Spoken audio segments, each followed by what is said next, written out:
আসি পরবর্তী খবরে। আলিপুরদুয়ারে খাঁচাবন্দি চিতাবাঘ। মথুরা চা বাগানে ধরা পড়ল চিতাবাঘ।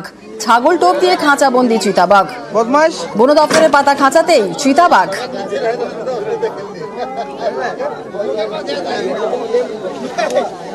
আর আমরা যেমনটা দেখছিলাম যে পুরুলিয়াতে বাঘিনী কিন্তু কোনোভাবেই ছাগলের টোপ নেয়নি, কিন্তু এখানে একেবারেই উল্টো ছবি। বন দপ্তরের পাতা খাঁচায় চিতাবাঘ।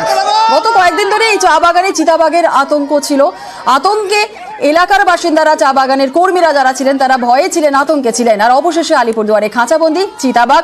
আমাদের সঙ্গে রাজকুমার, আমাদের প্রতিনিধি রয়েছে। রাজকুমার, অবশেষে আলিপুরদুয়ারে খাঁচাবন্দি হলো চিতাবাঘ। কতটা বেগ পেতে হলো বন দপ্তরের কর্তাদের? হ্যাঁ দেখো জুনেলা, প্রচন্ড বেগ পেতে হয়েছে, কারণ বেশ কয়েকদিন থেকে কিন্তু এই যে মথুরা চা বাগান, সেই মথুরা চা বাগানে এই চিতাবাঘ হামলা চালাচ্ছিল এবং এই চা বাগানের বেশ কয়েকটি ছাগল, বাছুর, হাঁস এবং শূকর, বিড়াল সাবার করে দিয়েছিল এই চিতাবাঘটি। এবং বোঝাই যাচ্ছে চিতাবাঘটি একেবারে চা বাগানের যে ঝোপ ঝাড় তাতেই আস্তানা গেড়েছিল।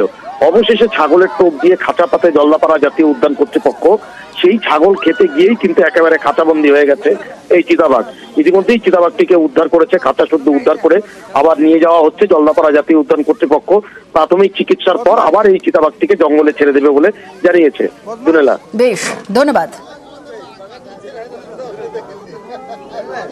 মথুরা চা বাগানে অনেকদিন ধরে লেপার্ডের আতঙ্কে এখানকার জনগণ আতঙ্কিত ছিল। হ্যাঁ, বাগানে কাজ করার জন্য খুবই আতঙ্কে কাজ করছিল। কিন্তু পরপর আজকে নিয়ে 3টা লেপার্ড এখানে ধরা পড়লো। মেন ডিভিশনে 2টা এবং আমাদের বলরাম ডিভিশনে একটা, প্রথমবার এটা ধরা পড়লো। হ্যাঁ, 2 দিন আগে আমরা খাঁচা বসাইছি, কিন্তু খাঁচা বসানোর একটা আমরা সাফল্য পেলাম। হ্যাঁ, হয়তো আরও আছে, এটা নিয়ে আমরা চেষ্টা করব। চিলাপাতা বন দপ্তরে ছেড়ে দিবে, ডিপার্টমেন্টের লোক আসছে গাড়ি নিয়ে, এরা নিয়ে যাচ্ছে। এরা আবার খাঁচা আবার দিয়ে আসবে, আমাদের 2-3 দিন পর আবার খাঁচা এখানে আমরা বসাবো।